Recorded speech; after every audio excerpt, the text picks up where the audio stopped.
Welcome to the Fire and Earth podcast with your hosts, Jason Mefford and Kathy Gruber. Fire and Earth, giving you the keys to unlock your limitless potential.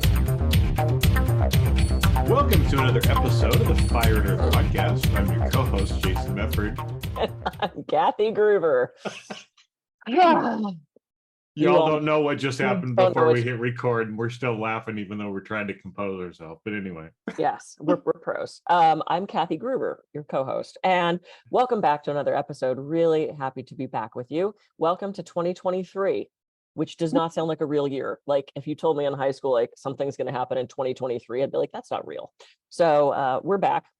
And well, I know, because I always grew up, I love history. And so when I always think of the 20s, I think of the Roaring 20s, the 1920s, right? And so it's like, it's still so weird to me to think we're in the 20s, because I always, equate the 20s to 100 years ago. Not to what we're living now. So yeah. Such amazing not costumes. The outfits and the flappers and the music, and I love the Roaring 20s. It was one of my favorite eras. So we're back. Not roaring. I don't know what we're doing. We'll figure it out. But today we're going to talk about self-talk. And so we think about 60,000 thoughts a day. How many of those do you think are negative, Jason? I would guess probably at least 2/3 to 3/4 of them would be my guess. So what's the data actually say? 50,000 are negative. Oh, wow. Out of 60, 50,000 out of 60. Yeah. So I'm told that's 80% because I don't do math. Yeah. And all those negative thoughts not only lead to other negative thoughts, they also lead to negative results, because what we think about, we program, and that's what we find. So we're going to talk about self-talk today, and I'm sure some ways of handling those little chattery voices in our heads that are telling us negative things. Wow, so that's pretty crazy. I didn't realize that it was actually that much, right? I mean, I was thinking about, when we talked about brain science before, how we usually have, well, I guess it does kind of line up, right? That our subconscious is usually picking up 3 times as many negative things as positive, right? Fear things. So I guess that's 75%, which is close enough for government work to say 80% as well, right? So it's interesting, and I think self-talk is one of these interesting things where most people, first off, you probably didn't realize you were having that many thoughts a day, and you didn't realize that you're having that many negative thoughts a day. Yeah.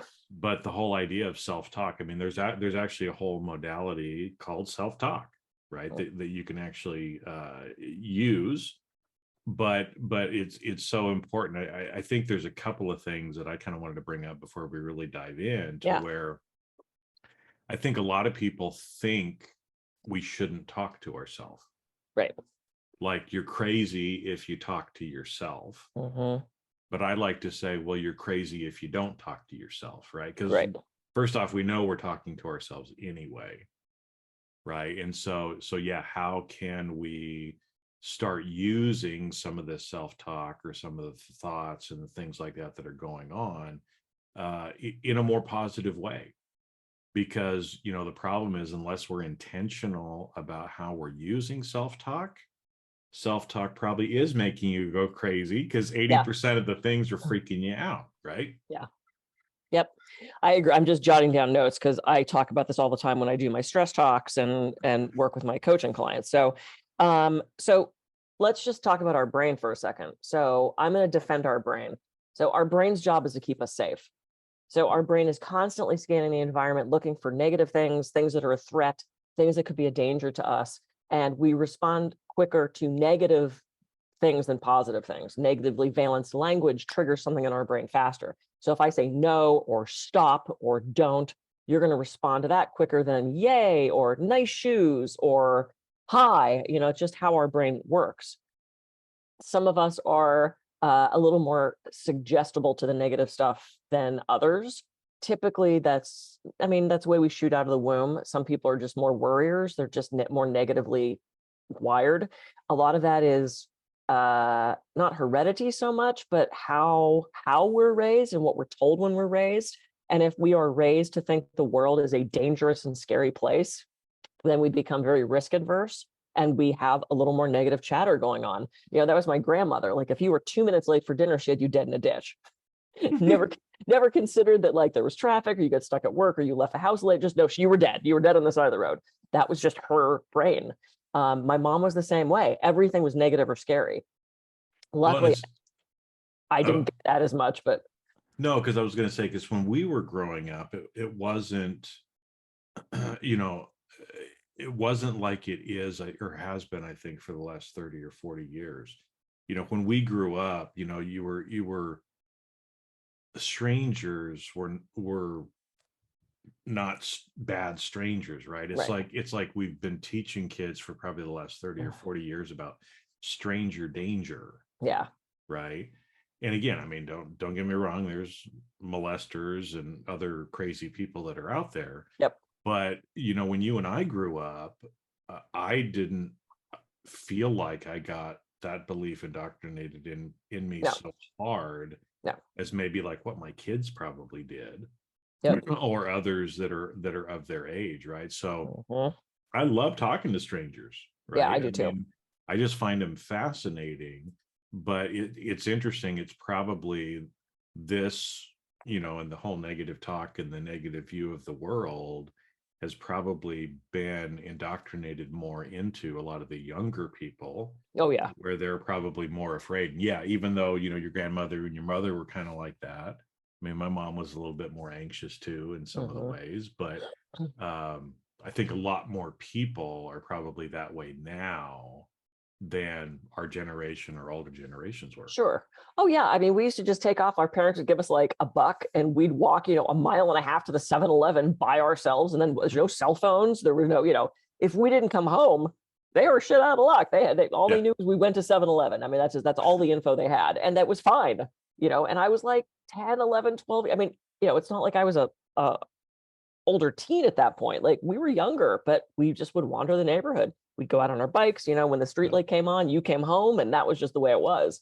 So it's a different thing, especially not having that safety net of cell phones. So that's the first thing. So our brain is wired for negativity, but we can change that because we discovered something called neuroplasticity, which means we can rewire our brain. So the other thing I was going to say was a lot of the times where that negative self-talk comes from is programming from outside people. So if you had a teacher that drilled in your head that you were stupid, if you had a coach that drilled in your head you weren't good enough, if your parents were either very passive aggressive or kind of, verbally abusive, or not even bordering on the abusive, but just like said things like, why aren't you like your brother? Then that's going to translate into how we talk to ourselves and how we talk about ourselves. And there are ways to change that. But if you have that nagging voice of you're stupid, you're an idiot, you can't do it right, you're worth crap, there's ways to shift that. It takes a while, but you can absolutely shift yourself out of that if you want to.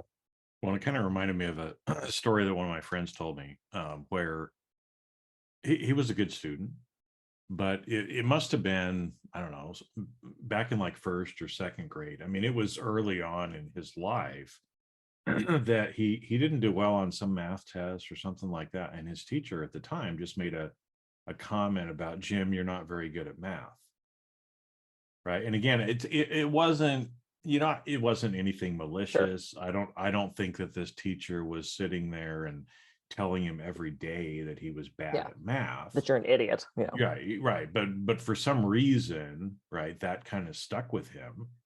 And it showed up because, again, as he went through school, what was interesting is he would have A's in every subject and then he'd get a C in math, right? Because he continued to tell himself, I'm not good at math, I'm not good at math, I'm not good at math, I'm not good at math, right? And what do you think your brain's going to do for you? So he wasn't good at math. And it wasn't until, he got older, I can't remember if it was when he got into college or when it was, but at some point he kind of realized, hold it, I'm not bad at math.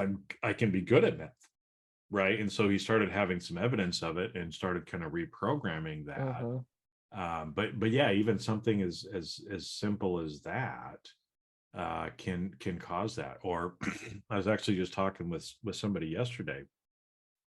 And his mother was very hard on him. Right. So his father died when he was young. And so his mother was like hard on him, kind of like pushing him. And maybe a little bit mean in some ways, but probably not intended from a malicious standpoint. But Sure. sometimes parents think, if I'm tough on my kid, if I tell them, that they're not good enough, so they work harder, then it's going to make them a better person overall. And Sure. so Yeah. I Tough think love. tough love, right? So I think sometimes parents, they have a good intention, but what that does is it starts to build in some of that negative self-talk, and then Sure. we just keep perpetuating itself to ourselves. Well, yeah, and that goes generation to generation, right? It's like my dad ruled with an iron fist. I'm gonna do the same, and it goes back, and that gets passed on until somebody goes, wait, I'm gonna break that cycle. Like, I don't want to treat my son like he can't cry and he can't be in touch with his feelings, and somebody has to break that cycle, and you can break the cycle yourself. What else was I gonna say? Yeah, neuroplasticity. Yeah, neuroplasticity. Sometimes we have these thoughts unconsciously, right? So you'll all of a sudden be doing something and go, wait, why do I suddenly feel anxious, or why do I suddenly feel like crap? And I've had those times where it's like, wait, why am I feeling anxious? I'm just sitting here doing the dishes. Well, wait, what did I just think? And I'll actually kind of trace back my thoughts and realize that I had this anxiety producing thought and didn't even realize I had it. It just sort of passed through with enough consciousness that I had a physical reaction to it, but not with enough consciousness that I went, hey, don't think that. Mm-hmm. It's fascinating what our brains do. And we, every 3 to 5 seconds, our brain interrupts us with a thought.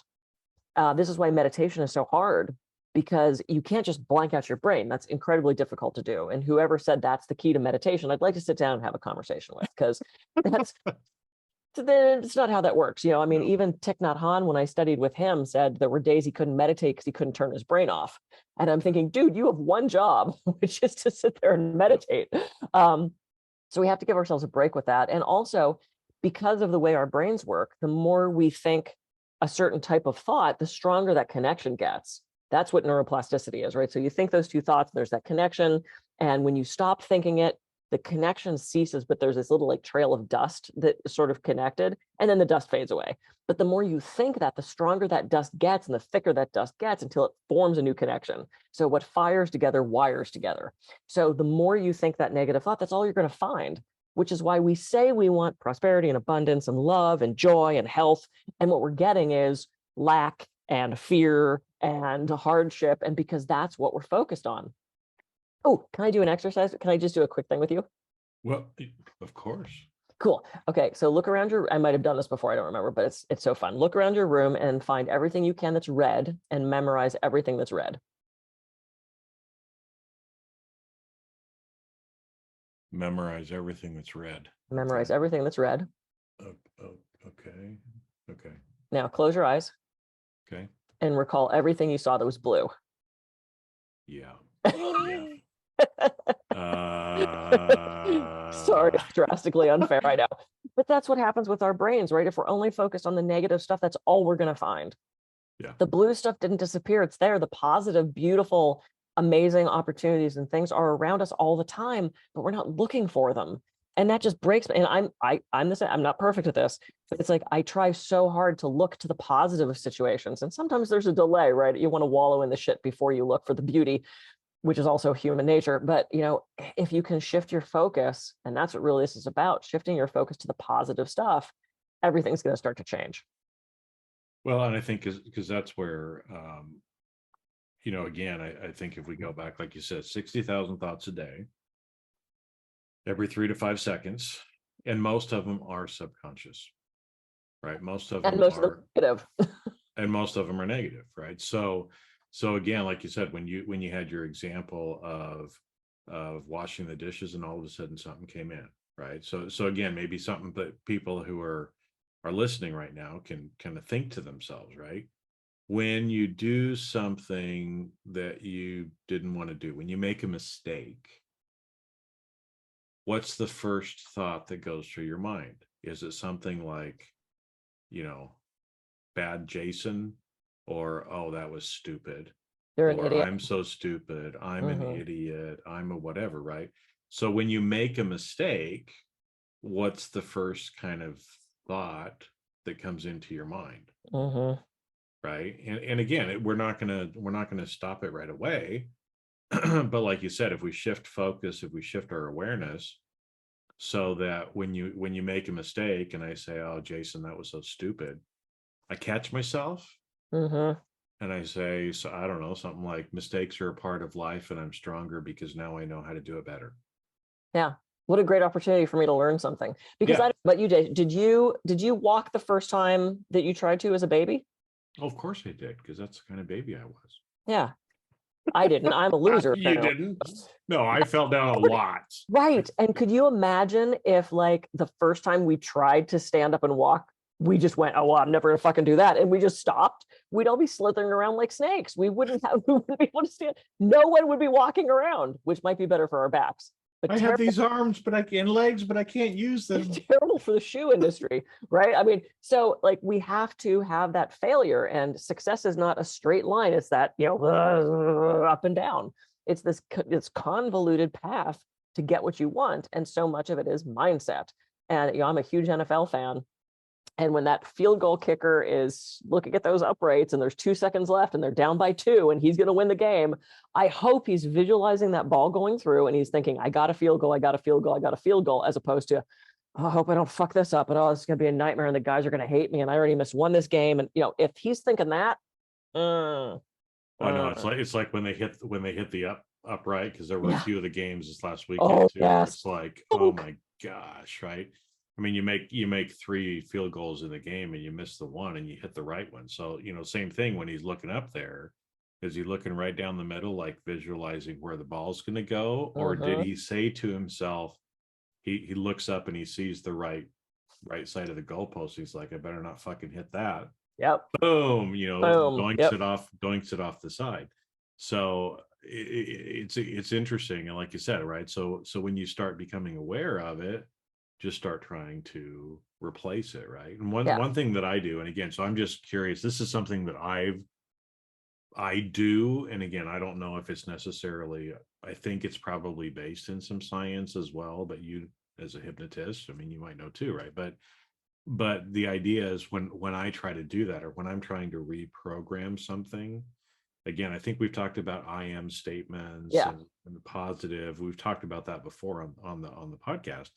But what I try to do is, I'd heard at some point that we have to kind of hold our attention for 17 to 20 seconds for things to really start to kind of click, right? So it's like, so what I try to do is repeat mantras or things like that to myself, often 10 times, let's say, because again, even if it's something that's small, if I say it 10 times, then I've usually held my consciousness on that for that 20 seconds. 10 is a great number because I got 10 fingers too. What? I know, imagine you got that. 10? Right? I got 10. Wow. I got 8 fingers and 2 thumbs, right? Isn't that the old joke, right? But anyway, but I can count, right? Because sometimes when you're doing things like that, you kind of lose track of where you are. And so sometimes, I mean, if you watch me, I might be sitting there in a conversation with somebody and you don't notice it. No. But I'm just kind of like touching my hand, touching my fingers, or I'll put my fingers together and it'll be like 1, 2, 3, 4, 5, 6, 7, 8, 9, 10, right? Yeah. So I have a funny story. So that way I can kind of keep track of it, keep myself on point. And that's how just saying it one time is going to help. It's going to help, but it's not going to be, you've got to replace probably like 10 positive things for every one negative. Yeah. So I have a funny story. So when I studied mind body medicine at Harvard, Herbert Benson, who is like the rock star of mindfulness and mind body medicine, I got to study with him, and he started the Benson Henry Institute for Mind Body Medicine at Harvard. So when I was there, he was telling a story about how he used to do this breathwork exercise where he would have you go think 1, exhale 1, inhale 1, exhale 1. And he was explaining this to one of his fellow researchers who said, I love that you don't actually count. I love that you're just using 1 because, we're one with the universe and we're one being. And this guy starts to wax poetic about why it was so great that Herbert just did 1 and not all these other numbers. And he started to laugh and he said, I tried to have people count, but the kids at Harvard were so stupid they couldn't remember what number they were on. So he was finally like, just say 1, because they kept scrolling, they like 1, 3, 4, 6. They'd kind of forget where they were. So he said, just do it with 1. Well, because I've heard that exercise too, that of people do count up too, right? Mhm. And so you just kind of keep going 1, 2, 3, Yeah. and then when you lose your track, you go back to 1. Right. But why even worry about all of that? Just say right? 1. Just say 1, because then you don't even have to worry about cognitively thinking. Actually, it's brilliant, Yeah. right? Because it helps to shut off some of the consciousness Yeah. of the exercise, because I find myself, whenever I'm trying to do that, that's why I use my hands, Right. So I don't have to think about it, because if you're consciously trying to remember what number is next, right, then you're kind of losing part of it anyway. But I just thought that was funny. So yeah. So let's talk about real quick, how much time do we have? We have a little bit of time. So let's talk about affirmations, which is one of my favorite things. And we kind of started to talk about that. So we've talked before about affirmations where getting all of your senses and stuff involved with that. So if you say it out loud, you're not only speaking it, you're hearing it. Writing it down is one of the greatest things. And if you can write it in cursive, which is that loopy writing that we're not taught anymore, that goes directly to our subconscious. And I just read another statistic. I'm doing Noom right now, the little weight loss app thing. And there's like 7 to 9 minutes of psychological learning every day, which a lot of it I know, but it's just fun. But it was giving the statistic of people who write down their goals. I think it said 46% more get it if you write down your goals. So anything you write down, especially in cursive, is just going to be more beneficial for you. And that last half hour before you go to bed is that golden time where if you write stuff down there, it goes not only directly into your subconscious, but your brain works on that all night long. So with affirmations, keep them short, present, positive. I am at peace. I am healthy and well. I am fabulous. I am beautiful. I attract money to me. Whatever you want to say, depending on what your negative self-talk is, and it'll start to rewire your brain. It'll start to shift. Now, it's not immediate, obviously, but it will help change that. And if nothing else, even if you don't get the thing you're affirming, at the very least, it's stopping those negative thoughts, which means it's stopping the stress response. And the more beautiful, positive things you're looking at, the more you're going to find. So that's where I love affirmations. Well, yeah, and that's where a term that I've used a lot is multisensory. It's the same thing that you were talking about there, right? Is that when you're doing it, the more multisensory you can make your experience, the better. The more it's going to click, right? And again, going back to our brain, I share a picture of a brain with people a lot of times. It's like kind of color coded. And it's like, all right, this front part right here, the front prefrontal cortex lobe right here, this little tiny red part, that's your consciousness, right? But all these other ones are usually also associated with specific senses as well, right? And so that's why if we're consciously trying to think something, it's only going to program itself in one part of the brain. Right. But if we're using the other senses, if we say it out loud, if we're writing it, so we're seeing it as well, if we're feeling it, if we're using an anchor or some kind of tactile thing, right, then we're kind of physically feeling it. But like you said, also we can kind of visualize or feel from an emotional perspective.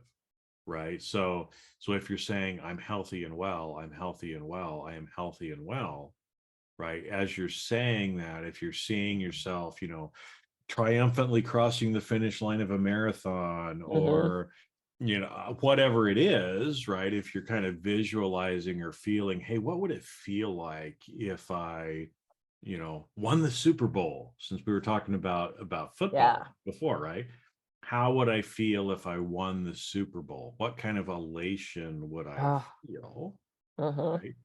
And so if you can feel, if you can write, if you can, some of these different things that we're talking about, the more of those senses that you can activate while you're doing it, Yes. Literally, the more it's going to program itself in your brain in different places as well. And I got to tell you, right? I mean, if you were copying or making a saved copy of something and you only saved it once, or you saved it 5 times, right? Which one of those do you think is going to be more likely to actually stick and be able to go back and find it again? Yeah. Right? 5 times is better than 1 time. So Yep.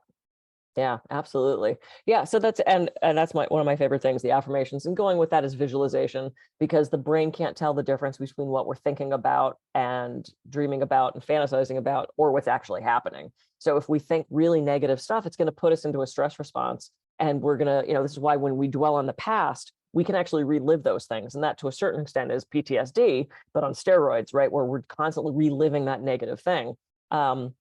If you're dealing with PTSD, that's, that's not what we're talking about right now. So please go get help for that. There's amazing techniques, including things like hypnosis and EMDR, that can help with PTSD. But if you're fantasizing something negative about the future, you swiped left or right or whichever way you swipe to get the date, and then you have to go meet this guy. I don't know, I don't date. And it's like, oh, he's probably not going to like me. And, I'm heavier than I am in this picture. And, this and that. And I'm probably going to slop food on myself. And I'm having a bad hair day. And, I'm not as funny. He looks really funny and he likes dogs and I'm allergic to dog. Oh my God, don't go on the date. It's going to be a nightmare. If you're already setting yourself up that negatively to meet this person or to ask for that raise or to have the meeting with the boss, then what do you think the outcome is going to be? It's not going to be good, or as good as it could be. So visualize what you want. Visualize with as much detail as you can those things that you're dreaming about, and you'll find that things start to shift. They do. Mhm.